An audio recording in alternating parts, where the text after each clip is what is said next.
Welcome to the Non-Sequitur Show. Continual watching beyond this point may result in terminal face palming and a complete loss of wokeness. You have been warned.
Awesome. Okay, welcome. I'll make sure everybody's there. All right. Hi, everyone. Welcome to the Non-Sequitur Show. It is time for a very interesting discussion that has been brewing for quite some time on my Twitter, because I have been getting crap left and right, and I mean that literally from the left and from the right, nonstop for several months now. And so I figured it's about time we have a discussion on the political divide. And I have brought in two great guests, two people that I do have a lot of respect for. And I wouldn't say that they're complete polar opposites, but there's some fundamental differences. But I brought in, if you remember, Thomas Sheedy from Atheists for Liberty. Thomas, welcome back. Thanks for having me, man. Good to be here, Steve. It's going to be fun. Awesome. Make sure you guys can hear him. Everything's good on the audio. And yeah, no, seriously, I really do enjoy our talks. You were nice enough to have me on Atheists for Liberty channel. I've been involved in the Discord, and I really do like those conversations. But I also brought in somebody I also really admire, Planarwalk. He's been on my channel before on my main channel, but he's never been on Non-Sequitur. But if you guys don't know who Planarwalk is, you guys probably haven't been hanging around much, because he's been around for a while. He's an old timer, but his mic is underwater. Planner, your mic sounds like it is gargling like battery acid. Do you, Thomas? Can you? Is it on? Yeah, I agree. Oh wait, I heard something. Planner, you there? Yeah. All right. Yeah, there we go. My internet. You're roboting out for a good minute there, so I'm going to probably have internet issues throughout it. But unfortunately, not really anything I can do about that. Well, if we had a flat Earth, it'd be probably better, be closer, or because it sounds like you just have like two styrofoam cups with a wire between them or something. But that's okay. No, you sound fine actually. Just the robotic was just at the beginning. But anyways, you're fine. Excuse me. But anyways, I just drank some water. Excuse me. Planarwalk, I was saying that you've been around for a while, and you've been involved in a lot of discussions for quite some time. But I was wondering if you had been on this channel before. You had said you hadn't been, so I'm rectifying that now. Thank you for joining me. Yeah. So, anyways, I don't know if he's just having a bad connection or he can't hear. Well, maybe it was just, yeah, it is one thing where we're going to have questions about whether I'm having a bad connection throughout the show. Okay. I think, unfortunately. We'll manage. So how about we just start off? We'll have Thomas kind of address some of the questions, and then from the New Zealand side, kind of answer. First, Thomas, the political divide has been so, in my opinion, stretching over the last several decades. There was always a difference between the right side and the left side, but that divide was usually bridged by deliberation, moderation, people having discussions. It wasn't so contentious and vitriolic as it is nowadays. So my first question, as somebody who's involved intricately in American politics, what do you think is causing this divide? What do you think is causing people to have such astronomically diverse positions and not want to get together and discuss and try to find some reasonable solutions? I think it's due to a frustration at people trying to come to reasonable solutions in the past, and it's also due to the media. So when it comes to that frustration, depending on, speaking from an American perspective here, there are some core issues that have plagued this nation for several decades. Debates on healthcare, debates on reproductive rights, debates on certain civil rights for certain individual groups, inflation, a wide variety of topics where for a very long time there was a common talking point where regardless of our differences, we all love this nation. We all love this country. We all have more things in common than we don't. Yeah. Because we're all Americans, or I guess America. Americans, or people of, if there are people around the world watching, we're all people who respect human rights and human dignity and Western values, or whatever you want to call it in this kind of non-American sense as well. That's kind of gone away in the last several years. So if you look at, again, from an American perspective, the 2008 presidential election between Barack Obama and John McCain, didn't matter if you were a Republican, didn't matter if you were a Democrat, there was kind of a love of country, a love of the nation that was there, where both sides really respected one another, and that it was kind of like a, shaking hands after a sports game. Regardless of which side won, there was still respect for the system and respect for the integrity of the system. Recently, there has been, on the right and the left, a distaste for the system in general. That's why you're seeing in certain cases a newer far right kind of emerging in some respects in certain areas of politics, and the far left, I would argue, becoming more mainstream in Western politics and also in American politics these days. And because of that disdain for the system, there is no common, but we're all Americans here talking points anymore. Yeah, I see that as well. The system has imperfections. There's no such thing as a perfect governmental system. I don't think that there's such thing exists. I think that the Democratic Republic is probably one of the best ways to go. Unfortunately, I'm not a fan of electoral college. I think it is antiquated, but it's still, we got a pretty good system. And as you said, there used to be respect for the offices. For example, the office of the president, POTUS. You didn't have to respect the president. You didn't have to like him. You didn't have to, give a damn about him. But it was the office that you held respect for. And I got that up to a point, because there have been so many things that happen. I know you're not a Trump hater, but I'm not a Trump hater either. But I'm not a fan of Trump. Okay, and so there's a lot of people that didn't like the fact that you had somebody in office that was so polarizing, and so they didn't have that respect for the office. And I understand why. I mean, I get it. It was testing their credulity to have somebody so incompetent in the office that they just could not have respect for it. It wasn't like a case where Obama, where you just maybe didn't like his policies or whatever. Most people, especially after the fact, recognize Obama did a pretty good job. I mean, he at least was respected by all sides. He still is today considered to be. So on the most part, I would agree with you. I think most Republicans back then, if you were Mitch McConnell, or if you were Paul Ryan, or if you were any Republican and you were asked to go to the White House to meet the President of the United States, Barack Obama, they would come into the building with respect. With respect, yes. Obama, Mr. President. And don't get me wrong, there were Democrats that did that with President Trump when he was in office too. But especially when it came to public discourse, social media, people, his opposition appearing on the media, it was just total disdain for him and the office of the presidency. Which I actually don't like. And so I'm actually similar to you, just like if I had to, I'm like a flip-flop version of you when it comes to Trump. So I'm not a Trump lover. I'm not You think he did adequate? Trump. I was never a Trump populist ever. But I also never had this kind of anti-Trump mantra either. I never really cared about Trump. But you saw it. But you did see. It was clear. It was bright as day. Yeah, you see it in the House of Commons and over in UK, they get contentious, right? Yeah, and so like in the Planarwalk where you're at over in New Zealand, do they have a lot of contentious infighting between the what could be analogous to the Senate and the House?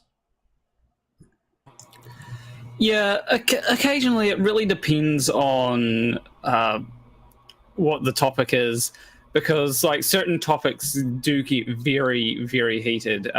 One of them was the hate speech laws that were being passed, I think, a few years back, and that got really heated to the point where there was a clip that went viral where the sorry, I'm in an American place. I need to use American terms now. Where the Prime Minister said, these hate speech laws will not protect the opposition from being called a Karen. And, wait, so wait, wait. Are you saying that they were saying being called a Karen was hate speech? Well, no, the opposition was saying under the new laws, it would you wouldn't be allowed to call someone a Karen. And then the Prime Minister stood up and said, I'm sorry, but the hate speech laws will not protect you from being called a Karen. Yeah, that's a very Karen thing to argue, by the way. It's okay. As an American, and this is one of the reasons I do support Thomas, and I just recently renewed my membership to Atheists for Freedom. Not so much that I've come up with them promoting atheism; they're really kind of not. But there's secular things that they do that I do agree with, and one of the things that when they talk about hate speech, I have to believe that people have a right to insult somebody. I'm not a complete free speech absolutist, but hate speech to me has to be something along the lines of what I would call fighting words, where you're instigating somebody to do something that will lead to a potential consequence of harm. If I say to you, "Hey, Thomas, start talking about your mother and say, hey, you come on, dude, come on. You're just, those are fighting words, right? Because you're egging somebody on to do something. I get that. But hate speech, by going after him because he's a man or some white or color or anything like that, it's so, to me, subjective. But I understand the need for it because minorities have been persecuted longer. And so I get the reason why they have things in law for hate speech, as far as like making times longer if there's hate-related crime. But at the same time, if we have all equality in the law, why would we need things to protect people from speech alone, from hate speech? That, to me, seems to go against, at least in America, the fundamental notion that you could say whatever you want without fear, redress your government without fear of reprisal. Should apply to everybody as well, the Supreme Court has actually said. So, I mean, Thomas, do you agree on when it comes to hate speech? Like, should it be something that should be legislated?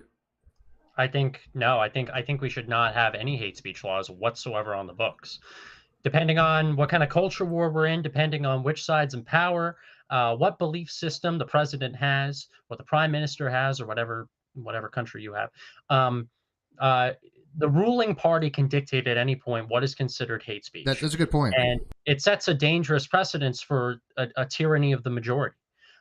Where actually, speaking of rights for minorities, rights for certain groups, you can have certain rights trampled upon in the name of combating hate speech, because it's very subjective.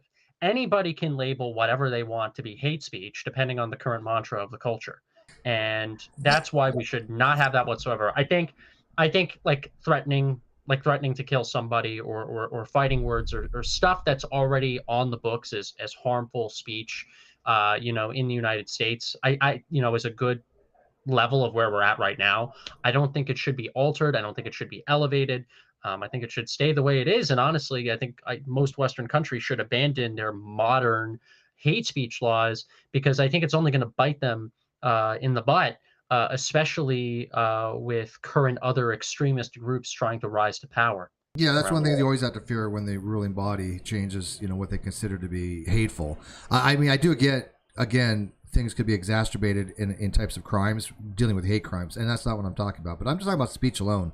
I should be able to basically call you anything I want, say anything I want about you personally, and no offense, either you suck it up or you argue against it.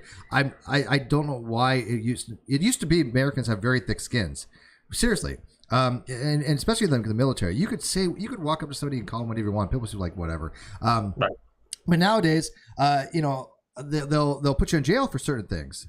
For certain things you say. It's absolutely horrible, Steve. And that's why, like, even things like racism, sexism, homophobia, I think that should be permitted in the guise of freedom of speech. Because the moment, like, granted, I dislike many of the beliefs that make these people think these things. But simultaneously, the moment you start policing somebody's worldview like that and whether or not they can say things that are offensive, it sets a very dangerous and that's precedent. contentious. I mean, Every single one of us. Planarwalk. I mean, this is one of those things that would be considered to be contentious in America. Of what is constitutive of, one, of hate speech, and two, should it be something that be legislated against, especially criminally? I happen to agree with Thomas. It sucks. I don't agree with the reasoning why people will say certain things. There's certain words I personally will never use. But as you know, the founding father said, you know, that they'll die for the people's right to say certain things, right? And so I believe, just like a comedian should have the right to mock minority groups in jest. I mean, that's what a comedy does, and the majority. Matter of fact, it's the majority that is probably the most funniest when you recognize, hey, this is how the country's run. With the, like, ever watch George Carlin? He mocked the majority. He realized what the ruling bodies were, the people that had actually, you know, kind of taken control of America. That's what his whole shtick was. There are other comedians that do comedy on minorities, but they do it in a very uplifting way. It's not meant to harm or anything like that. But if hate speech came around where they said, hey, look, any speech against somebody that could be construed in a harmful way can be criminally acted upon, you've just set a very bad precedent, and it's very dangerous. Again, depending on who the ruling body is, or for a comedian to might make an offhanded, you know, joke and it not be taken the right way, he could face charges. And maybe I'm being hyperbolic, but this is potential things that I could literally see happening. Would this something not happen in New Zealand, Planarwalk? Yeah, so it's one of those issues that I think you've got two sides. On one side, I do agree with the concern of if someone says something that's taken the wrong way and they mean no harm and then they get charged. That's something that I am absolutely sympathetic towards, because, you know, plenty of times I've made an edgy joke or whatever, and then someone has criticized me for that. And, you know, if it was considered hate speech because, you know, I make fun of old people or whatever, then I'd be facing a lot of charges, I suppose. Ageist. But I have been called ageist plenty of times. But that being said, I think there is a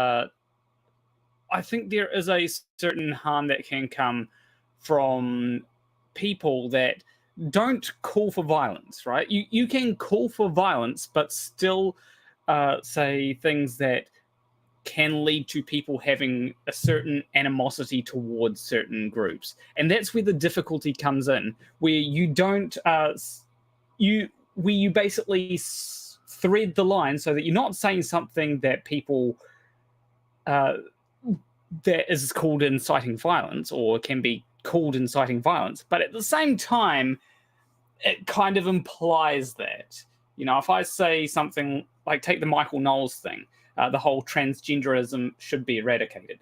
That's not like that can be threaded as, oh, I'm just saying that an ideology shouldn't exist, right? But it can also be taken as from people that have been listening to that kind of rhetoric for a long time, we need to get rid of transgender people.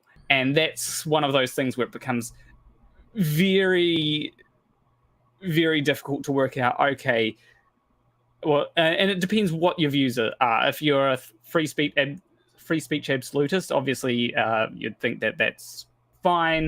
It doesn't matter what the consequences are. But if you're someone like me who wants to not have rhetoric out there that will lead to the harm of people, then it becomes one of those things where obviously I don't want to restrict people's speeches to the point, or restrict people's speech to the point where they're getting thrown in jail for benign things.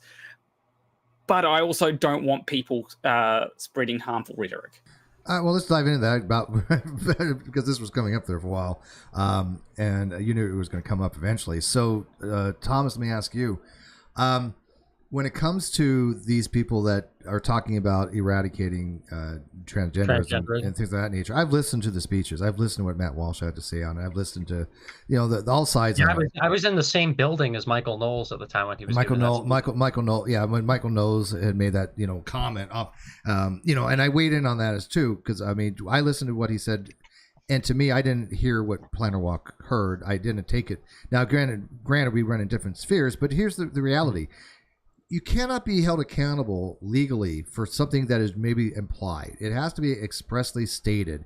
If he were to say something like, oh, we should kill all transgenders or something like that, that's something I don't think he would ever say. But let's say that he did, everybody and their brother would be on board to go after him, right? But except for people that are fanatics, because again, let's remind people, Ken Hovind and Steven Anderson from one of the Fundamental Baptist Church, they believe it's perfectly fine to have the government kill gay people.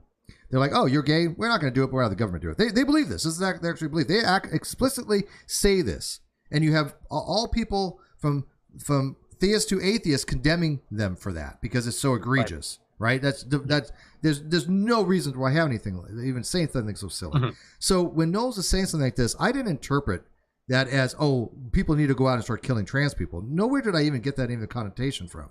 Yeah. He is very passionate about his views on transgenderism, Michael Knowles. I've met him a few times, actually. He definitely is not a fan of transgenderism whatsoever. Him, as well as numerous other people at the Daily Wire, they've been a part of an entire media cultural movement to kind of combat the trans movement and to also combat, you could argue, trans stuff also on the woke train going into society throughout the West as well. Some of that being in alignment with each other, some of it not. But when I saw the speech, I also did not get the inclination that he's trying to say, oh, let's go after individual transgender people.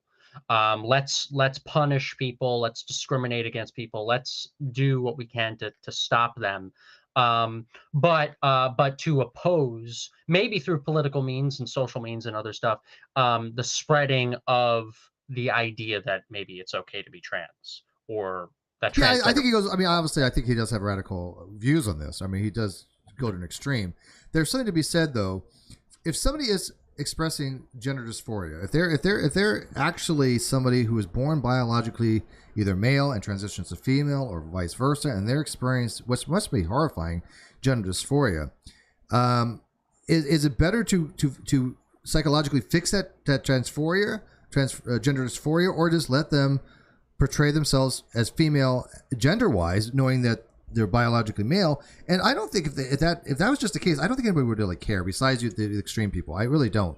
The radicals are going to have their positions such that anything that doesn't conform with their Christian values is going to be wrong. Anybody who doesn't have traditional man, wife, nuclear family is going to be wrong. So those aren't the people I'm talking about. But sure. the general average person, if a person meets a trans person and they are comfortable being trans and they express female and they're passable and things like that nature, I don't think most people are going to care. But at the same token, this Knowles guy, did he want to alleviate their suffering by saying, if you could make them non-trans, if you could say, hey, look, you no longer have gender dysphoria, you're back, as any other person, you're comfortable in the body you were born with. Is he arguing that that's something that one is possible, or is that better than having them present as female and just be comfortable in doing so? Because when he says eliminate trans, what is he actually meaning then? Besides eliminating the social movement, to normalize transgenderism. The social movement. Yeah, so it's not that because I don't think you can get rid of the gender dysphoria just magically. Unfortunately, not yet. Yeah, and as far as we know. Yeah, and it'd be kind of like it's like pray the gay away. It just doesn't work. Now let's hypothetically say that somebody could be no longer gender dysphoric. It might just be that they're gay, or it might just be feminine, things of that nature. But Planarwalk, when you're talking about the eradicating the transgender movement as opposed to the individuals, would that not alleviate their suffering if they went to like some kind of therapy and the therapist was able to alleviate their gender dysphoria where they now felt comfortable in their body? Would that to you be eliminating transgenderism, or would that just be good for the patient? That's a hard question, because obviously if someone's going through dysphoria, that's not a good thing. And you don't want dysphoria. Right? Yeah, and by the way, we all agree that's suffering. And that's the one thing about the the political divide, that the right and left have to get together and realize that these are real human beings that have actual mental anguish. Correct. Yeah. Yeah, they have a mental disorder, and we want to help these people not feel that pain and not feel that suffering. I think it's mainly a disagreement over what the best solution is. However, I would argue that those that are against gender transitioning, and not to say that they hold the wrong position. Actually, I think in many cases they're right on some stuff. There really isn't much of a solution at this moment to gender dysphoria. Unfortunately, I think we don't have a cure to gender dysphoria that doesn't require people getting surgery, pumping themselves with hormones and other puberty blockers and other stuff like that, which they didn't have 100 years ago. All these things that they have now at Right. disposal, as far as like puberty blockers and hormone replacement therapy and gender affirming surgeries, were non-existent back then. Don't quote me on this, but I'm pretty sure, at least I've heard that there were some ancient forms of HRT. I don't know if that would entail if they didn't know what a hormone was. I mean, obviously, yeah, they didn't know what a hormone was, but it would have the same kind of, if I recall correctly, it would have similar or the same effects to HRT. I think it probably been how they presented, right? I mean, obviously they've been effeminate men for ages. Some of them have been gay. Some of them have been just trans. Some of the people have been drag. I mean, to me, again, I just want people to be comfortable in who they are. But the problem I see is that people are advocating for positions that are far beyond that. And it goes into also transitioning of children. And I think that's where the right and left are having it the most divide, is that the right's coming from it and saying, look, these are things that might affect children because, you don't want to have puberty blockers. You don't want to have children making these decisions. An adult can make their own decision. And then you have the left saying, oh, no, we should do this regardless because it's for the health of the child. If not, they're going to be higher suicide rates, which I think is hyperbolic. They're trying to eliminate trans people, but they're not actually looking at the core situation, which is here you have an individual trans person. What's best for them? What's best for that individual trans person? If that person is happy expressing female and they're very passable, most of them are just going to live their lives. They're not activists for anything. It's the activism, I think, that's causing the problem. And I think that's where Knowles was addressing. I want to say that when it comes to children, because that is a very contentious issue, as you mentioned, I think one of the concerns that people have, at least if they're coming from a place of good faith, is that when it comes to what if someone regrets it, right? And I think that's a thing that's true at any age. But once you're 18, we've kind of got this collective agreement that you can sort of do what you want when you're 18. Well, most people have a collective agreement that you can do what you want at 18, and so it should be okay. That is fine. I agree with when you're 18, you can do whatever you want as long as it doesn't impede your ability to do daily tasks, right? But that being said, when it comes to trans children, I 100% agree that that we should try and make sure that we should try and do the best that we can to make sure that the kid doesn't end up regretting it. Because sometimes kids do go through phases. Sometimes that does happen. That's why we have puberty blockers, so that we can give a few years to allow the kid to decide whether they want to do this. It offsets puberty by a couple of years, and then after a few years, they can go onto HRT if they still wish to. Yeah, but the problem is that the puberty blockers are not without potential issues for secondary things such as sterilization. Most of the puberty blockers and things of that nature, from what I understand, are off-label. They're used for cancer more than anything else, and so I don't have a problem with things using off-label. But there hasn't been enough studies to see what are the long-term effects of these things. Am I wrong on this? Well, there have been. We do know a little bit about certain things. So we do know that after a few years of using puberty blockers, I think it's 2 to 3 years after using puberty blockers, there can be issues with bone density. I don't think there's enough evidence to support them. If you take puberty to take puberty blockers for a couple of years and then stop them and just continue puberty normally. I don't think that there's any, I don't think there's a lot of evidence to support the idea that you might be end up sterilized. I'm pretty sure there's a chance that some other things are irreversible. But even still, let's put aside the puberty blockers. Let's talk about non-reversible things. There have been obviously instances of children that have been surgically altered by gender-affirming surgery that are actually suing people. I think a UK has a couple thousand people that are on some lawsuit with this. Maybe Thomas can address this more. But they have allowed kids to undergo these surgeries. Now, again, as you pointed out, once you're 18, all's fair. You want to do something to your body, I personally don't care. Body modification, it's your choice. But under that, a lot of kids are led by their parents. They go by what decisions they think are best for them, by what the parents think are best for them, and they have nothing else to draw from. So children generally are going to do what usually the parents think is the best interest, but the best interest of the child may not be what the parents think. It may not be what the doctors think. And so, when you have these radical surgeries that happen to children that are irreversible, I can't imagine any child willfully being able to agree to that. It just seems to me untenable because they don't have the education, the experience, the ability to make those kinds of non-reversible, life-changing decisions. They don't have the critical thinking capacity, the mental capacity to really do it. And think about this.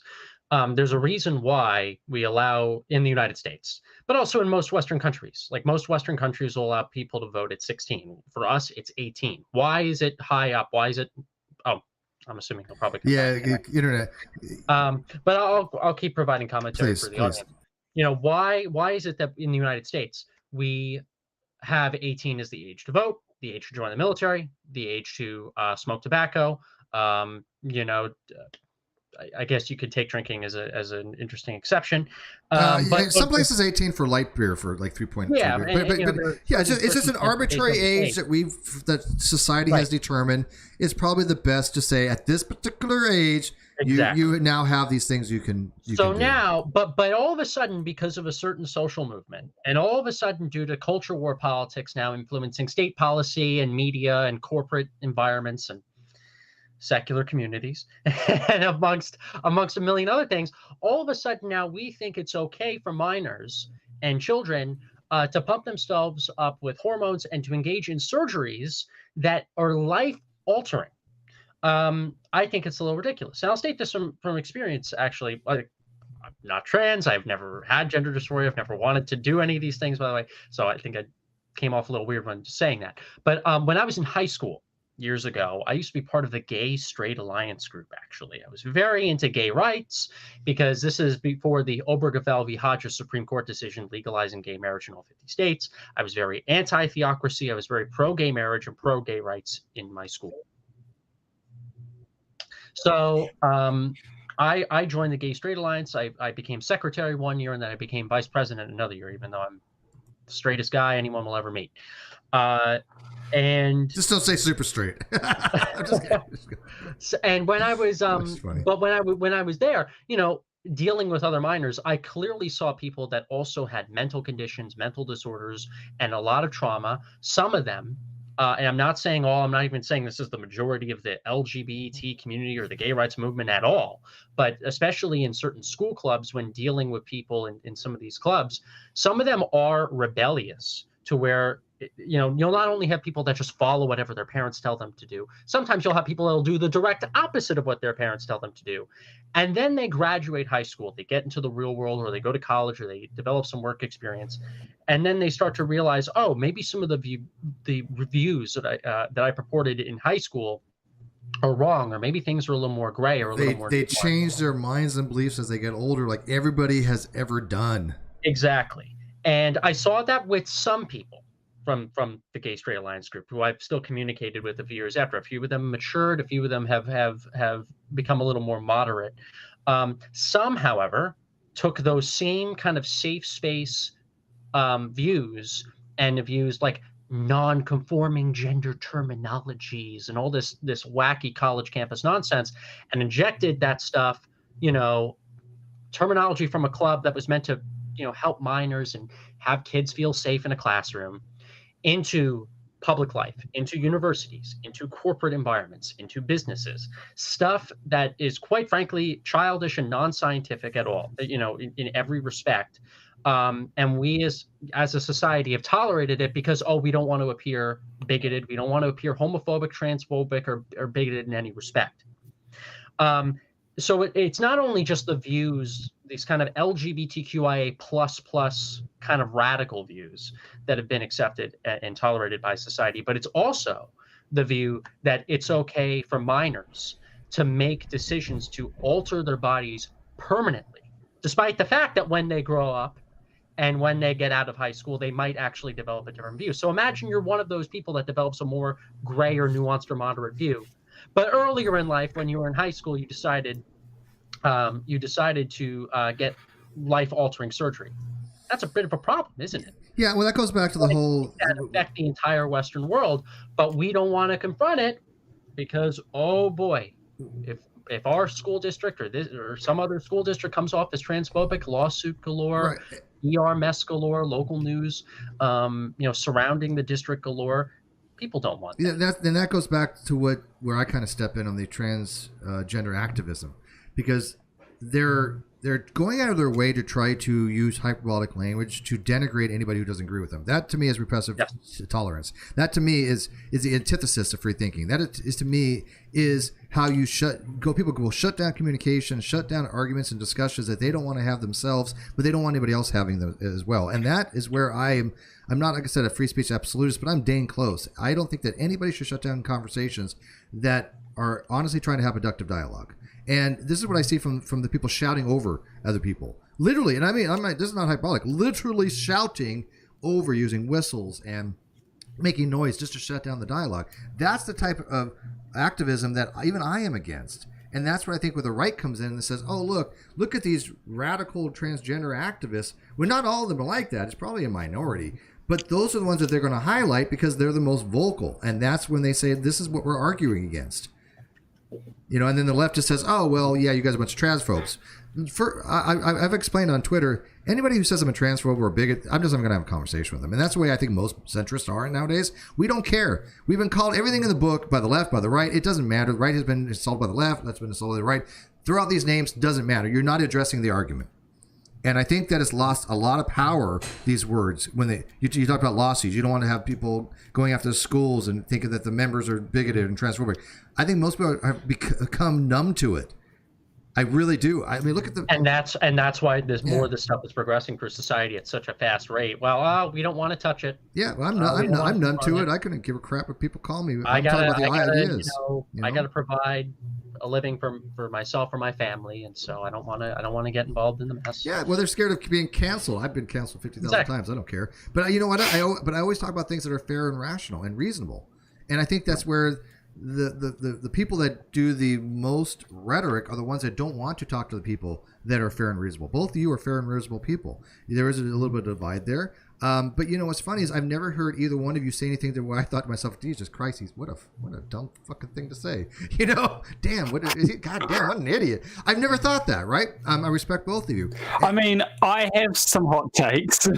I've seen some of your older stuff. I probably do.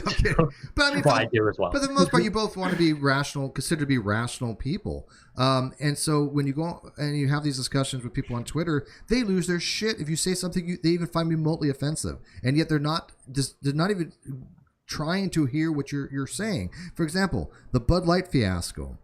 I had just been giving facts with that. I was saying, look, because of the spokesperson they've got of the Dylan Mulvaney, a spokesperson, the Bud Light had repercussions. They've had anywhere from $3 to $7 billion off their market cap.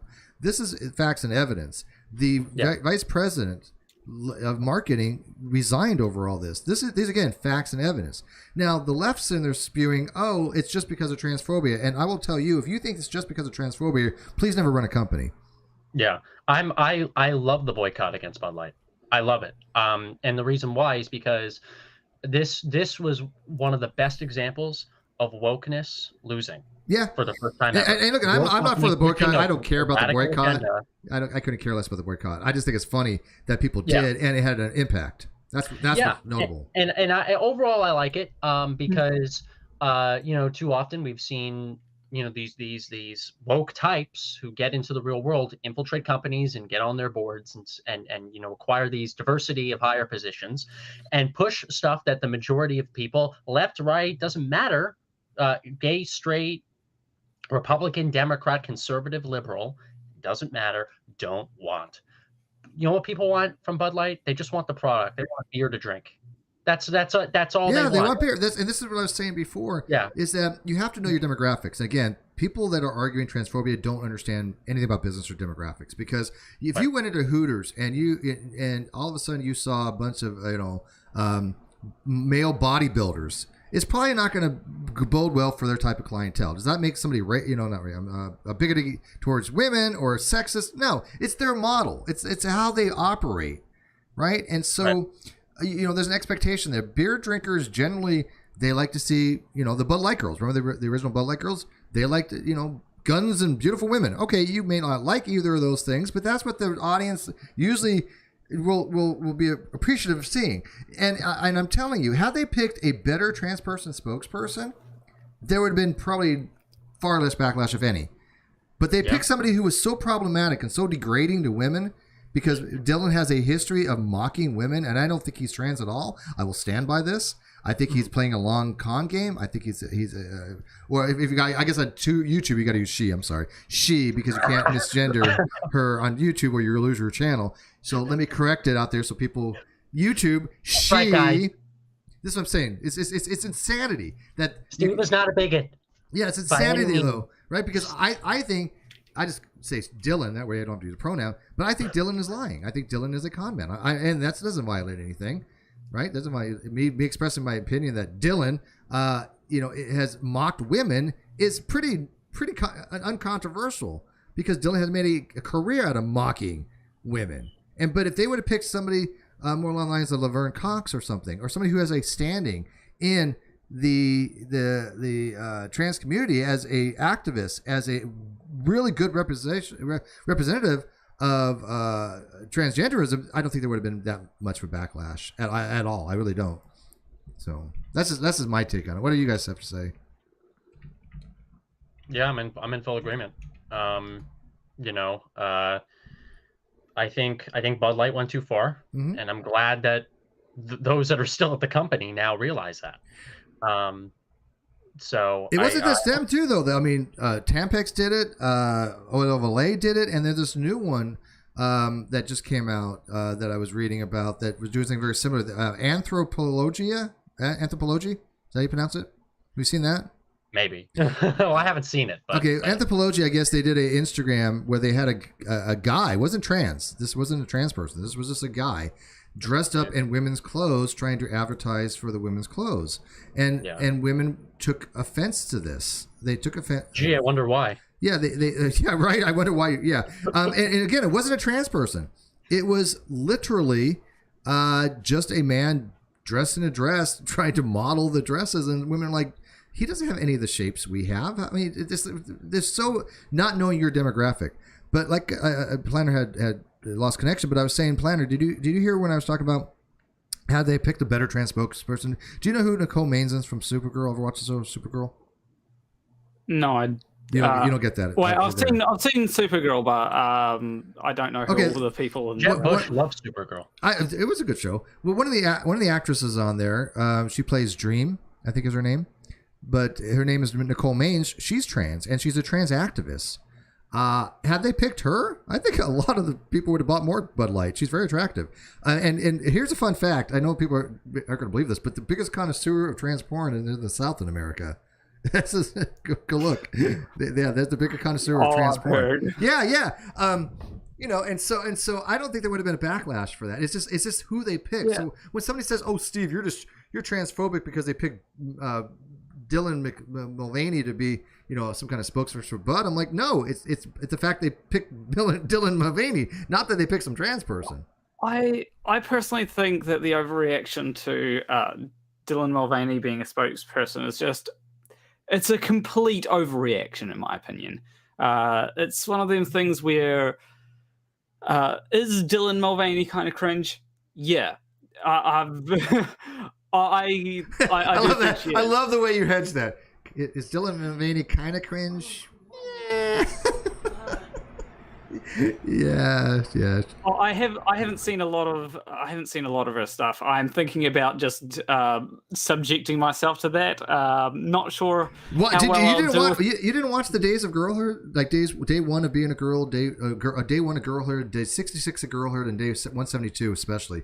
Oh, they're just mind blowing.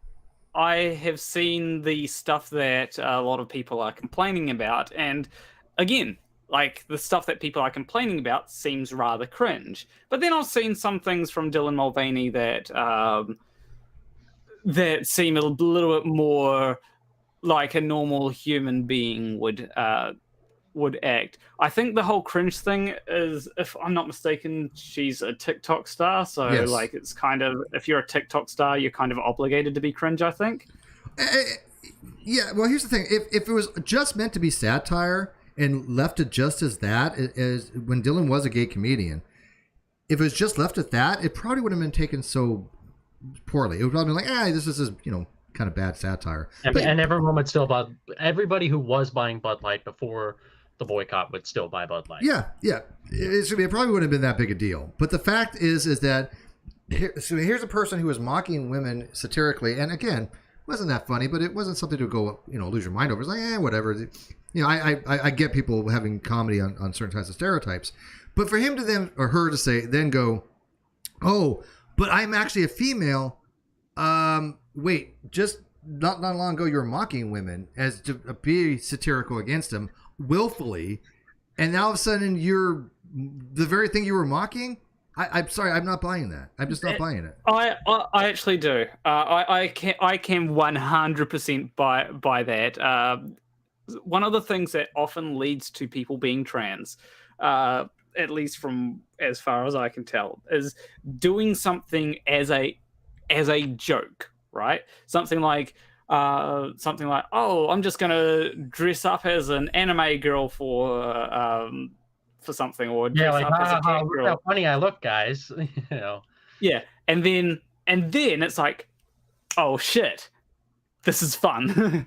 That kind of stuff. I mean, and then okay, let's use your argument there. Wouldn't then that person, one, stop mocking that particular gender, and two, apologize? It depends what the intention was, I think. Okay. If someone is doing it to mock something, and I haven't seen the Days of Girlhood thing, so it might be mocking women. But if someone is doing it to mock someone, then absolutely they should apologize. However, if someone is doing it just as like a not as a thing intended to mock someone, like again, like haha cat girls, right? Then I think that's something where you don't really have to apologize. And again, I haven't seen the actual Days of Girlhood or anything. That's fair. I have seen quite a few, and like I said, if it was just left alone as a standalone comedic satirical thing, I would have been fine with it. But the fact was that it was very, very over the top. It was very mocking of women. And then you try to market that to people that drink Bud Light, who happen to be people that generally like women. It's not going to go over very well. Say what you want about anything, of who they picked or who they didn't pick. The proof is in the pudding. They made a bad business decision, and just to say, oh, it's based on the fact that there's some people that are transphobic, that doesn't cut it, man. That's not going to get you through business school. I assure you that's. I can guarantee right now this is going to be a case study for the ages. When exactly what Thomas said, when you had somebody from Gen Z or whatever who finally got in a position of power to make some executive decisions and use the woke agenda to such an extreme that it caused such a significant damage to a brand, that is going to be talked about in business school for a very long time. But I love that so many normal people stood up against it. And it showed you that actually opposing wokeism, if there is a coordinated effort to really show Anheuser-Busch that this is unacceptable, the company's going to listen. Now there's actually hope that more proper strategizing against the woke takeover of Western society, we could be successful. The more small battles we win, it's very possible that we could win the war. Additionally, by the way, Planner, I actually have a question for you, since you mentioned cat boys. What do you think of, and actually, speaking of, in relation to your region of the world, what do you think of Catboy Cammy's date in 2019 with Nick Fuentes, if you know of that? I don't really. I feel like I've vaguely heard that. I know that Nick Fuentes has some weird. Oh, like he's either Australian or he's a New Zealander. This streamer named Catboy Cammy. I don't know. It's a guy, I think, or like just a dude that would dress up in women's clothing, and engage in some very weird scenes most of the time. But this was at least a few years ago. I remember he would, like, based on what I read about him, he would stream like completely shirtless, have a few weird provocative items, let's just say, as well in his streams. And Nick flew him out in like late 2019 and hung out with him and grabbed like shakes with him and live streamed them trying on jackets in Macy's together. Totally not gay at all. Not gay at all. Whatsoever. Yeah. But I remember. What was the reasoning? I first of all, I want nothing to do with Nick Fuentes. I everything I've ever listened from that man just that's still up for debate in terms of like the reasoning. I can't stand everything. We don't really know. Like, some people are saying that Nick is secretly gay. Some people are saying that this was just part of Nick's strategy to get weird counterculture people on the alt-right on board with him more. I don't know. I don't know. Really like I said, I would never have something like him on the show. I think he's just very detestable. I mean, he epitomizes white supremacy, and I always said I will not have a white supremacist on the show. He's just evil. He just spews hate. Yeah. He's not the biggest fan of me or AFL. That's shocking. Yeah. Well, a lot of people don't like you. No, I'm kidding. You know what's funny is you are like seriously one of the easiest people just to have a conversation with. I know. I watch these things. I watched Billboard Chris recently. I watched Peter Boghossian. Peter Boghossian, there's some issues I have some things with he says, but I like the one of the little experiments he does. But the vitriol that goes his way and Billboard Chris is mind-blowing. When you have the ability to have a conversation with somebody, with Peter Boghossian or Billboard Chris, and all you can do is shout at them, and I mean shout, just not even having anything intelligible, just yell at the top of your lungs. Or radical feminists screaming to block him off. It makes no sense. It doesn't help their cause in any way, shape, or form, because there's I had Billboard Chris answer a question. I had asked him, do you think there's any situation where it's acceptable where a child to have puberty blockers? And he said no, and I can't get on board with that, because even though I'm generally against the usage, it has to finally come down to the doctors. It has to be a triumvirate type thing between the doctors, the parents, and the child. And in some cases, it may be best for the child. He argues it never, and I have a hard time with absolutes. I really do. I want to show you this real quick before I take it off. This was the Anthropology featured man. And again, this wasn't a trans person. This is a man to advertise women's clothing, and fans were so upset they turned off the comments. When you have a business that turns off the comments because of the backlash, that's how you know. Yeah, it's quite devastating. I mean, they haven't learned anything. They're still making these same bad decisions because they don't know their demographics. Yeah. So Evie's pretty good in terms of platform, actually. Of it, I feel like though that there is this kind of thing where people will try something that's different, right? Maybe having a guy wearing what would typically be women's clothes, and I do like that kind of stuff. And the reason why is because sometimes you want to try and change norms in society, right? The norms is that a guy never wears a skirt, and I like when those norms are pushed. I'm okay with, I don't have an issue with that. I mean, look, the reality is that Bud Light had committed guys dressed as girls. Remember the Bud Light girls that were guys, and it was supposed to be for comedy, right? Military people have, it's one of the things to dress and drag. It's a comedy thing. Shellback ceremony is very homoerotic. I don't know if you know much about the Shellback ceremony, but it's very homoerotic in the Navy.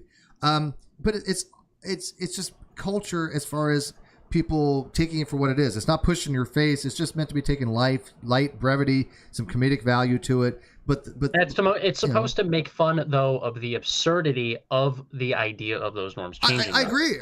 So, if they did change, so they'd be commonplace. It'd be kind of odd, So I actually I don't like the idea of those norms changing. I like the idea of some I'm very libertarian and liberal minded in the sense of you want to do what you want to wear what you want.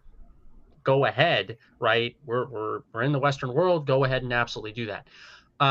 But you ask most like normal cute girls, like you go to a local American mall or hang out outside like a Victoria's Secret, and you show a photo of that. What we just saw when you shared your screen, you said, and you asked them like, hey, you ladies think, like, would you shop at a brand that has that?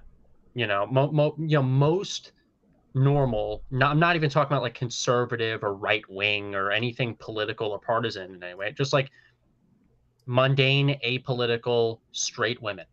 Mm-hmm. You ask them, would you really be interested in shopping at a store that has that branding? Most of them would say no. I agree. And by most the of them way, be like, ew, WTF? Like people know. I mean, for 7 years, I worked at Kohl's, which has fashion. I mean, Kohl's is very much into fashion, just like this. I sold women's clothes. I sold women's bras. I know a little bit about the topic, right. And I can tell you right now, they wouldn't be that wouldn't be marketed to them. They would. That is not a way to go about bringing in customers to buy that particular merchandise. Right. I think the real issue here is because when it comes to because let's say that you've got a dress, right, and let's say that Steve wants a new dress, bright pink dress, and I want to feel pretty today. Don't judge me. I would too. On record, I got no issue. I will dress up like a woman, and I will be freaking gorgeous, and I will own that shit. I got no. I'm very secure. I wouldn't care. I think it'd be fun. I'd do it. Yeah, but sure. Let's say that you do want a dress. And one of the hardest things when it comes to shopping for dresses is knowing if the dress is going to fit, and knowing if it's going, and obviously that's you take measurements of. It has to fit in certain places because I mean the way a woman's body is designed, the waist, the hips, the shoulders, the bust line. These are all things that are taken. The train line. These are all things that are taken into account. There's the slit on the side. There's so many things that go into a perfect fitting dress. Yeah, and one of the things that always helps is if there's someone that is kind of built like you in some sense, modeling the dress. If there's a guy modeling a dress that you want, then obviously that's going to you're going to realize that that will probably. It's not going to look right on you. Yeah, it's right. Well, you're not. It's not going to give you any indication of how it looks on an actual woman that has those types of features, right? Yeah, and it's not going to work. I think that's a problem where a lot of companies don't want to spend money on having multiple models, and it's like, do it. Like, allow people to sort of go, that's how that will look on me. Yeah.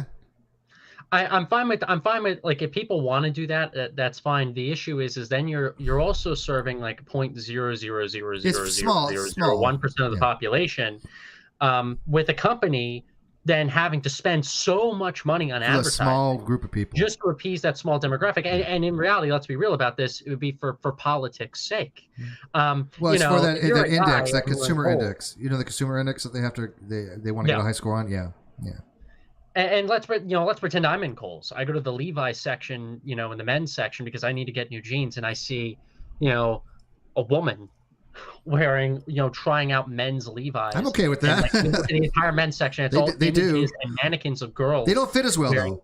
Yeah, they don't fit as well. They wouldn't fit as well. It'd be weird. And just speaking for, just the the normative view of most apolitical guys, the guys would go, Yeah, what no, the we heck, like what the heck is this? Are we in a YouTube prank or something? I love Like, women in Levi's, but the Yeah, me too. women's Levi's are Levi's. they're the way they're designed for the hips and the buttocks are way different. I assure you.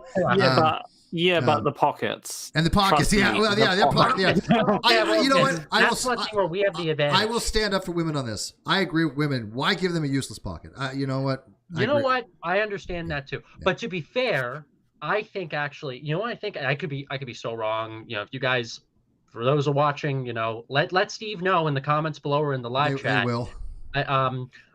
You know, I have a feeling because like I always have, I have platonic friends of mine that are women, and you always hear the one comment from all of our friends like, oh, you know, it sucks, you know, we don't get a pocket or whatever, but then, oh my God, look at that person, it's so beautiful, it's so amazing, I gotta have it, right? So part of me is wondering, and I could be totally wrong on the marketing and the science behind this, so I'm just speaking out of my you know what.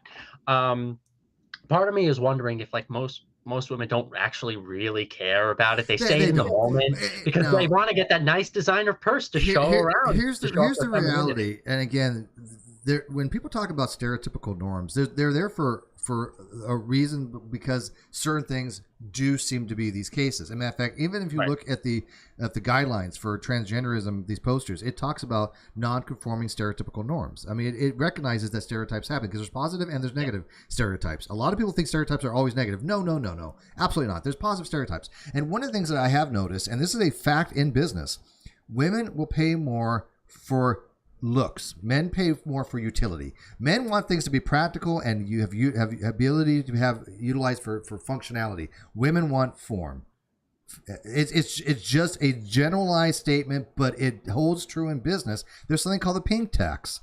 The pink tax is a very real thing where women will pay more for a product merely because it's pink, because it more feminine and makes it they think it goes more with the decor. Men don't give a shit. If it works, it works. Right. We don't care. At least on the average. The problem I have with and actually it's starting to make more sense now, and actually I'll agree with feminists on this, actually, believe it or not. I can actually be convinced that such thing like a pink tax is real and whatever. You know, I know that there are some people in the culture wars that deny stuff like that. And there are some things about feminism that I do deny. But here's the thing. Women want it. Women want it. Yeah. Oh, women want it. They'll pay more for it. It wouldn't exist. So they'll pay more for it. Complaining, but it's unjust. But here's the thing. Okay, you're the minority. Do you remember way back when there was a roll-on deodorant that made just for women, Secret? Yeah. That worked really well. And men in sports would use it. Why? Because it worked really well. They didn't give a shit that it was tailored for women. Right. So, wow. Yeah. But antiperspirants are one of those big things, actually. Deodorants, very tailored for women. Again, men are going to want the ones that cater to, hey, you don't want to stink after doing sports, you know, even though women absolutely do sports. But generally speaking, they're going to go for the ones that, hey, we want something that is an antiperspirant to make us feel fresh, make us, smell pretty. And again, these are stereotypes, but yes, this is how when you go to the business, that is how they think. Right, wrong, or indifferent, they're there to make money. You have to address it from their standpoint. You may not have to like the way society is, but that is how it's ran in business. You're not going to change that because you're not going to get in any position of power where you lose a company money or you turn it over to the vice president of Bud Light. And it's not based on discrimination. It's not based on wanting to violate anyone's civil rights or civil liberties or wanting to be a bigot. It's based on men being men and women being women. It's based on male and female, just basic human biology. Which is general, for example, that's indifferent. Back in our day, what happens if like Jerry Curl, you were a model for Jerry Curl? There would have been probably some backlash for that. Why? Because you weren't the target audience. Right. Even though we're great, you want to be the target audience for it. I would say that there's a certain level of social stuff when it comes to this kind of stuff. Like, okay,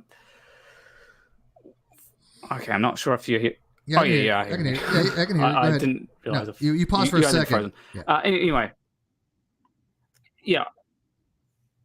I think there's a certain level of social stuff when it comes to this, like what people want. Like, there's no real reason why girls want pink and guys want, whatever color guys are into these Blue days. or red Black. Or, I like black. Black. Yeah. Technically not a color; it's a neutral. There's no biological reason for that.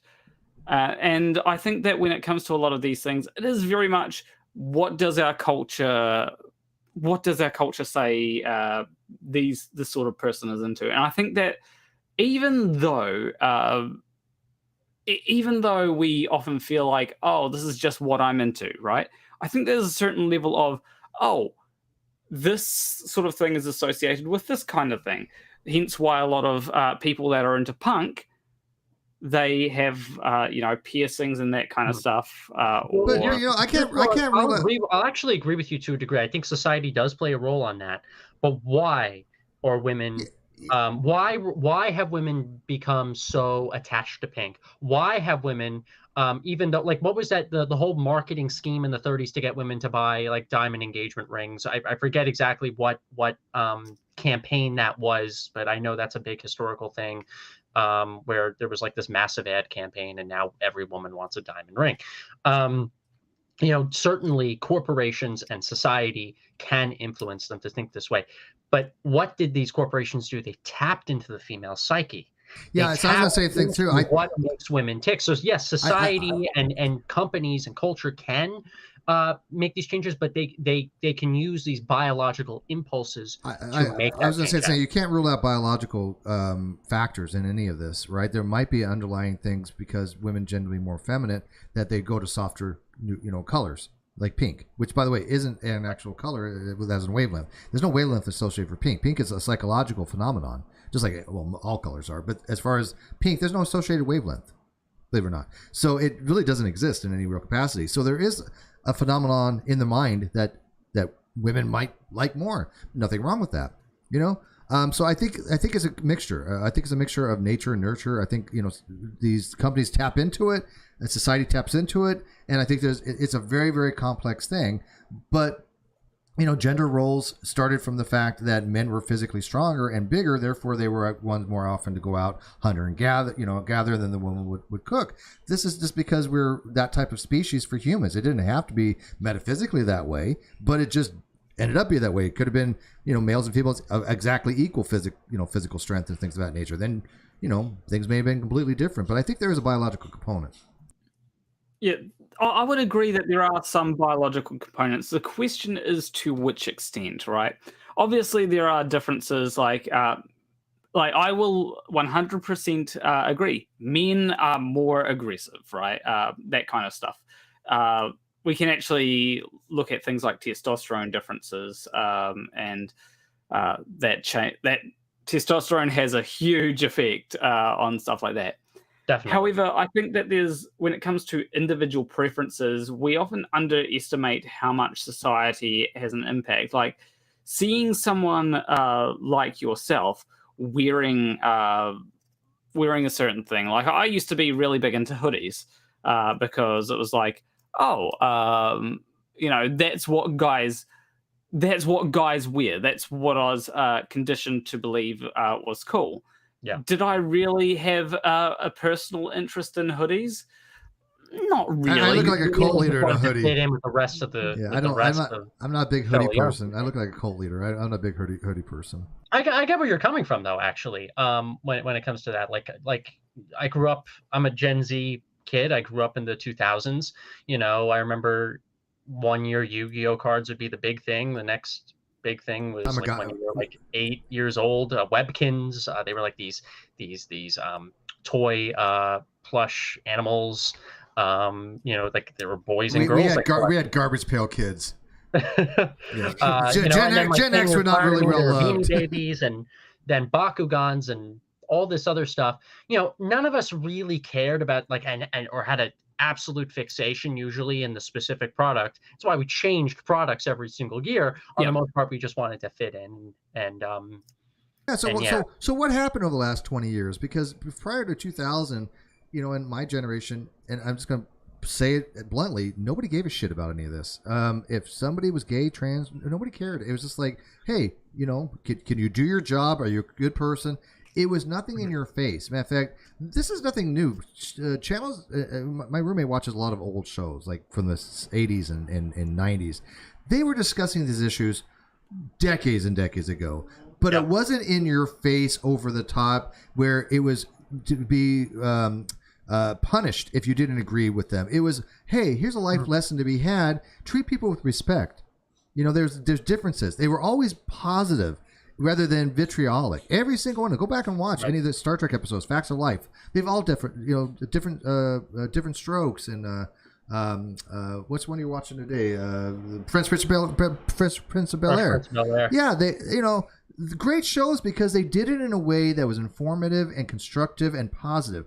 This is what I think has changed in the last 20 years. You got, no offense to Gen Zs, but they wanted to take a different route, and it was that route as, hey, look, we're going to push this agenda so hard that if you don't believe us and you don't agree with us, we're just going to vilify you. And that has caused, I think, the pushback they're seeing now.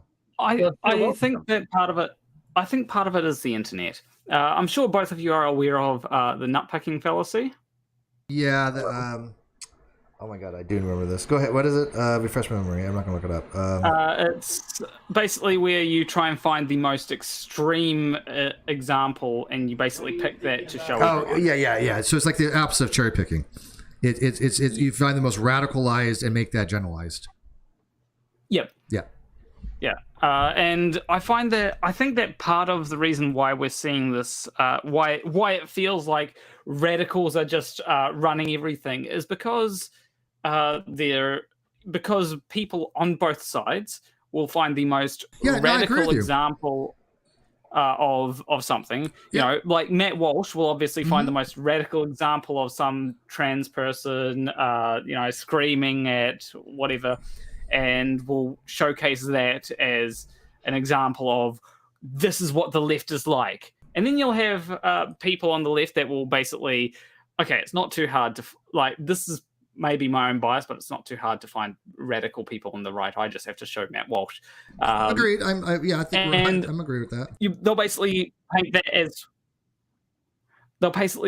that as the example of what the right is. And because of that, you've got people that go, well, I don't want to be seen as I don't want to be seen as something bad by both sides, so I'm going to pick an extreme, right? So and then you've got some people like yourself, Steve, that become centrists and sort of get shit on by I'm used to it. Yeah, it's so freaking hilarious because the things that get shit on, most of the average people out there go, what the fuck? Steve, what are they picking on you for on this? I'm like, I don't even know, man. I just like, I don't know. No matter what I say, somebody's going to try to find fault with it. And it's just like, I gave up giving a shit about those types of people that go out of their way to find issues with what I say because they never address what I actually say. They never bother to. And I think that most people are generally more moderate. They might lean left and right for certain things. And I think that the average person would agree with both of you. And I think a lot of them would be like, hey, there's a lot of common ground here. But I think you're right that the people will find the most extreme things. And I think that the whole, the genocide thing, pretty extreme, right? That Knowles wanted, all trans people to be genocide. That was a really bad take, I think. Right, that's an extreme take. But I think simultaneously, though, you can also make the same exact argument that a small group of extreme types can easily use their influence and ideology to take over entire industries and then radically transform a country. So, absolutely. So I do think that the majority of people in New Zealand and in the United States are normal. They're not radically to the left. They're not radically to the right. These are normal, everyday people that don't care if you're gay or straight, conservative or liberal, Christian or atheist. Right? Most people are indifferent who want to go by their normal daily lives and appreciate both countries' freedom of religion and expression. I agree. Yet simultaneously, I would make the argument that in the mainstream of both countries, I can speak more on the U.S. perspective, but I'm going to make a blanket statement that it's the same pretty much for all the West and especially all the English-speaking nations around the world as well. In a good chunk of the marketing, you have been seeing a radical social justice-y agenda that we saw as radical in 2013, 14, and 15, all of a sudden become completely mainstreamed in a matter of 10 years because of the fact that that small extreme group were smart enough to go into every industry and every place of power and inject it. You go into a good chunk of public schools, K through 12, even in red states in the United States, and you'll have teachers addressing themselves by their LGBTQIA++ AI pronouns. And the most liberal, classically liberal, like Obama supporting Dem from 2012 and 13, who supported gay marriage, would have justifiably seen that as crazy back then. I agree.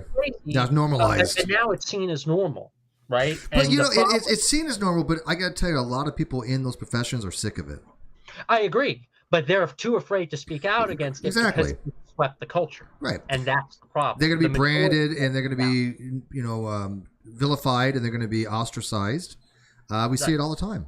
It happens. It's a shame. You know, I use the atheist community example as like as a template for what happened to just the rest of everywhere. Atheism Plus is a perfect template of that. And you and I have talked about that before, and it's so funny because ideologically, you and I are pretty similar, but we both will condemn the radicalized new atheist TM, which I call it, but the radicalized atheists that started injecting all this extraneous stuff in atheism relating to wokeism and intersectionality and critical race theory, and it just destroyed any movement that the atheist movements had going to do secular stuff, which is where I come in. I'm for secularism. Right. And then what happened to the atheist movement happened just to every other industry too. It happened to video games, then it proceeded to happen to things like makeup and things like Tampax and Bud Light. And things that you think, okay, Steve, Thomas, like you guys are probably describing that a little too far here. You said this happened to your atheist scene, but now you're saying that Bud Light is going woke. What is this? Like, I don't think they're a bunch of ideology. They're not. Okay. No, we're not. No, and Bud Light's not going woke. Bud Light, I think, is just like any other company. They want to make money. They want to make money, but they did it because probably they had a bunch of executives that climbed up there who told them to do it. This is the way to do it. We're tapping. That's what happened in the atheist community. The same thing happened. They're like, we're tapping in to the new new buyers. We want to get rid of the old audience. We want a new audience come in. And I got to tell you, anybody who's ever been on YouTube who does this particular type of platform where you say, look, I want all my core audience to go away so I can bring in this other audience. Your core audience is going to argue again. They're going to fight back. And I think that exactly what's happening with the Bud Light. They feel dejected. They feel like they weren't being listened to and just being mocked. And so there was that pushback.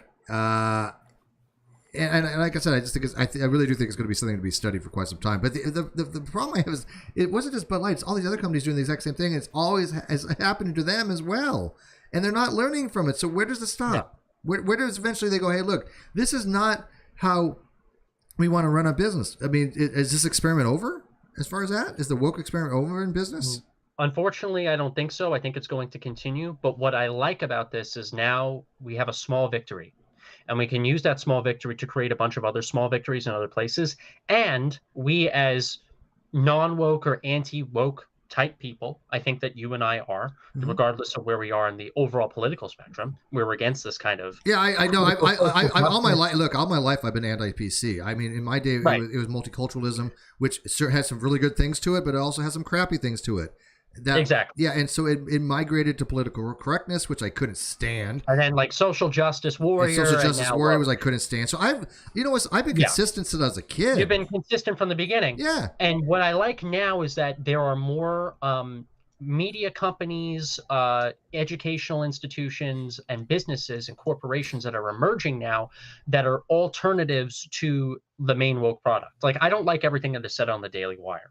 Okay, I don't. There's some stuff that I blatantly object to. Ben Shapiro complaining about secularism all day, like it makes me fall asleep. Right. No, Ben Shapiro says some pretty stupid shit. I love what they did about Jeremy's razors. I love their strategy with Jeremy's chocolate. They made money. They made business out of it. If a company is going crazy woke, let's create alternatives for normal people to buy the product who don't want politics. I didn't have an issue with that. Their razors, in their chocolate. In stuff like that. Peter Boghossian being involved with the University of Austin and so many other like new atheist, but also like intellectual dark web type figures taking a standard liberal and conservative education, pre-wokeism, pre-social justice warrior stuff, and creating a whole new alternative university where you can get an education without that social justice nonsense being shoved down your throat. Or rather, I don't want to speak on behalf of them, and I'm not speaking on behalf of them, but like only social justice being the only thing you could be taught at a university. Right. And I think that's counterproductive. Different perspectives will be pushed, and University of Austin, I hope, is just the beginning of that. And I hope other corporations pop up. I hope other universities pop up. I hope just like with Atheists for Liberty, right? We fit a need. All the main atheist think tanks went woke. Mm-hmm. We got liberals, conservatives, and libertarians and independents together in the United States and created basically like an alternative to American atheists, where, hey, do you want to normalize atheism and agnosticism and non-belief and secularism and fight for church-state separation, be like this awesome, edgy atheist movement that we used to be, but without the social justice stuff that divided all of us and made us lose millions of dollars? Oh, join this thing called Atheists for Liberty. And by the way, that's why I did renew my subscription. By the way, I've been a member for over a year. And people say, "Well, Steve's," I love this when people say Steve hates atheists. I'm like, what? What are you talking about?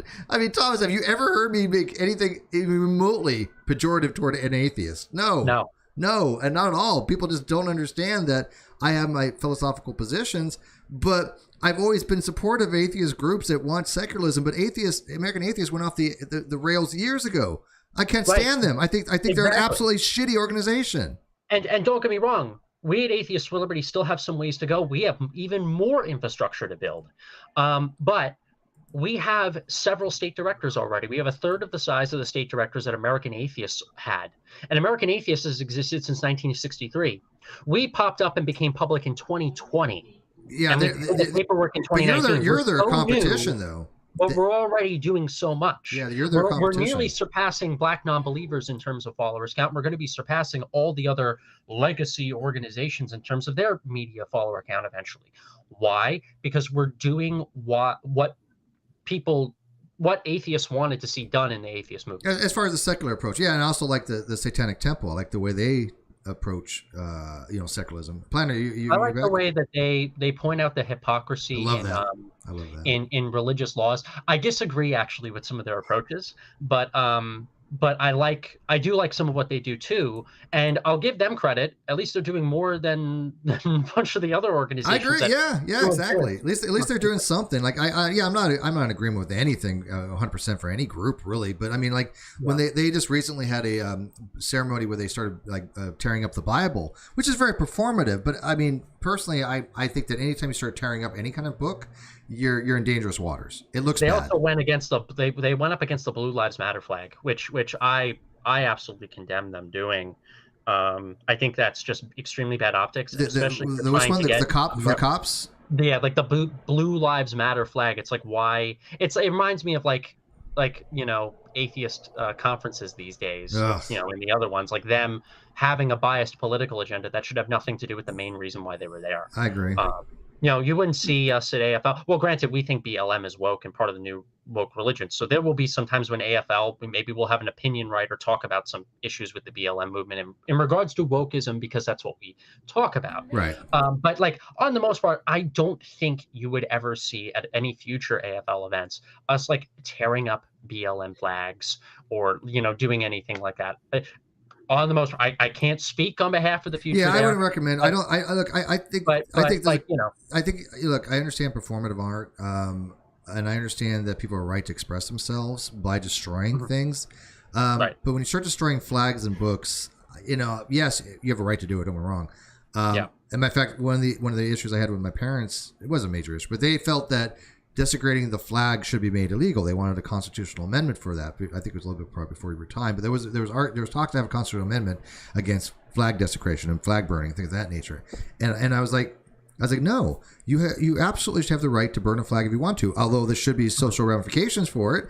Not buy your stuff, not have and maybe be alienated and mocked. But you cannot legislate the ability to or not to. You cannot legislate the want or ability to mock your government. And if you want to mock your government and you think that you can go out and burn a flag, you should have your right to do it. However, there are some obviously ramifications for that. So I'm against personally burning flags. I would never do it, but you certainly should have the right I'm in favor of freedom of speech. Yeah, it's freedom of speech on the get-go, but I worded that weird, and I apologize, but you got the gist. Yeah, Plan, are you back? Yeah, my internet has been like really wonky. So, well, let's wrap it up a little bit. Let's get you in for like anything else you want to talk about as far as like New Zealand politics and why you think it's so different over there. Like you don't have these contentious issues. Yeah, whilst my internet is still having a bout of goodness, I'll try to say what I can. So. There's a lot of stuff I would like to have pushed back on, but unfortunately, I couldn't hear half of it. Well, what I do want to say about the flag burning thing is I think it's a... Was that Thomas? All I wanted to say is feel free to, if I'm more than willing to invite you on a show in the future. Do it. Invite him on. Planarwalk is great. Feel free to push back anytime. So no problem. I know don't blame me for his internet connections. I know somebody's going to do it. Steve, it had to be Steve. Steve didn't want Planarwalk to talk. His fault. His fault. But go ahead. The internet's censoring me. Did it die again? Did your internet die again? Yeah, I think it did. All right, well, no worries, man. My internet connection is censoring me. It's okay. We're gonna wrap it up. I do have your link in the video description for your YouTube channel. I highly recommend you go over and sub to Planarwalk. He and I again have very different sociological views in some cases, but there's a lot of mutual respect there. At least I hope for. So at least on my end, I've always liked his stuff. I like the fact that he can engage and he can talk and have a discussion on these very, very controversial topics and not vilify somebody for it. And I respect. I hope you continue to do that, Planarwalk. I subscribed, by the way, guys. I mean, there are some. I haven't watched any of his content, but I subscribed anyways. You want to go? There are some people that I will absolutely vilify, but that's because they're Matt Powell and Matt Walsh. Oh well, first of all, Matt Powell is a demonic. I mean, I don't believe in demons, but if there is a demon, it's him. He's evil incarnate. So vilify away. Matt Walsh, I couldn't give a crap about. I again vilify away. It doesn't bother me. But I tend to go by what like they say. But when you're dealing with something like the Matt Powells of the world, he is just so incredibly evil that anything that happens to that man, I couldn't give a shit. Yeah, I didn't know that you dealt with him. Yeah, I don't know how he's still on YouTube. I don't know. I don't know how he's still on YouTube. There's a video that I'm going to make on him. Yeah, he's a sick bastard. He tried coming after me, trying to say that I was a pedophile and all this other nasty shit. He's a sick person. Matt Powell is an offshoot of Ken Hovind. He believes that gay people should be executed by the government. He's a fundamental Baptist, and he's just radicalized. And when I first got to know Matt Powell, I reached out to him to talk about evolution, and I was very cordial to him because he's a young Earth creationist. And he wouldn't listen, and not only not listen to what I ever had to say, he would turn it against me. And then he just went after me and made massive videos about me that I was supporting rape and I was a rape apologist. And it was so incredibly evil that somebody who's professing to be a Christian that would lie so willfully. It just, yeah. So, I mean, like I said, he could literally slip under a gas truck and taste his own blood, and I wouldn't care. But no hard feelings. Reminds me of what Riley said about cats. Conspiracy cats? Yeah, what Anthony Riley said about conspiracy cats one time, and then conspiracy cats was like, "Nope, not talking about you. About you anymore." Well, didn't Anthony Riley die? No, that was no. I mean, which one died? There's so many that GPT said. There's so many flat earthers have passed away the last couple of years. It wasn't Anthony Riley. It was who was it? It was no. There's Rob Skiba, Bob Nodal, and Anthony Subaretz. Yeah. Antonio Subaretz. Anyways, off topic. Planarwalk does a lot of stuff in the flat Earth community, and still doing young Earth creationist stuff. You do that all? Yeah, lately I've been there's been a few videos. In fact, currently the video that I am working on is a video about a paper that came out in 1990, or came out in 1991, published in 1991. That is about it looks at the mothers of kids with gender dysphoria, or back in those days it was gender identity disorder, versus mothers of kids without it. And it is a bad paper that some people have latched onto. All right. Well, I look forward to that. There was a paper by Claire Ainsworth on Scientific America. I'll leave it with this, that people still use to try to promote the idea there's more than two biological sexes, but Claire has actually said there's only two biological sexes, which is kind of funny because they use her paper to try to argue there's more, which is a completely different subject. But since we were talking about that, all right, thanks, Planner. I appreciate it, man. Like I said, get a hold of Thomas, and maybe he can invite you on Atheists for Liberty and have a conversation there if your internet doesn't shit. Yeah, feel free to. Yeah, I'm gonna be moving next week, so hopefully that fixes stuff. All right, sounds good. All right, well, we're gonna wrap it up. You didn't get a lot of different types of topics as far as like the political divide.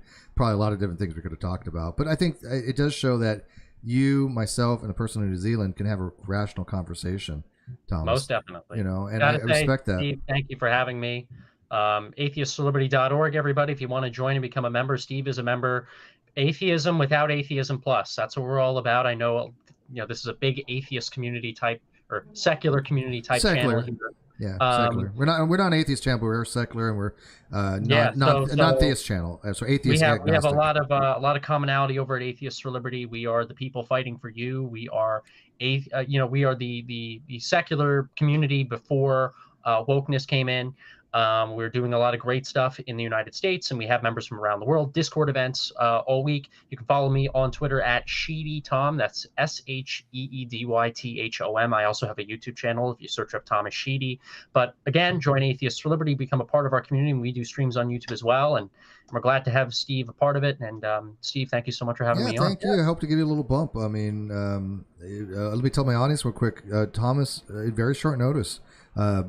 Did this talk today, so I mean that to me is really nice. It's rough to get things scheduled, and when for somebody in such short notice that you had to want to come on to talk about this today, I thank you from the bottom of my heart. I really do.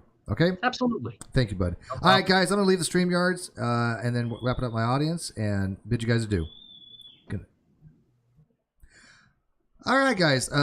I'm going to wrap it up. I want to thank you all for watching this particular episode because I know there's been a lot of contention lately when it comes to these topics on the political divide. And, a lot of people say things they probably don't mean, and it's probably, hurtful in the spur of the moment. But I try to be gracious. I try to overlook things. And so, have a little tolerance with people. There's been, people in the past that have said some pretty harmful things, but, I'm civil to, and I will continue to be civil to them.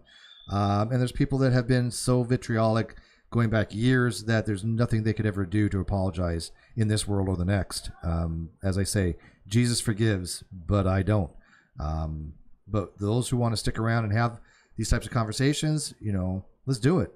I have one day off a week that I can probably do it, but I'm going to try. I'm going to try to have the conversations just like this to show that you can get people together without having people yell over each other and being vitriolic, having pejoratives thrown left and right. I'm not interested in that. There's plenty of channels that have that. This is not going to turn into that. I know it kind of started off that way, but it's not a direction I really want to go. Whatever. People don't like that. I don't care. I want to do these types of talks. I want to do these types of discussions where you bring on people that have different viewpoints and discuss. So if you got a topic that you think that there's some different viewpoints, put it in the comment section. Put it in the comment section, and I will try to find people to have that discussion with. Sound good? All right. Thanks for watching. Thank you for becoming members of the channel. Thank you, my mods. And I will see you next week. Good night.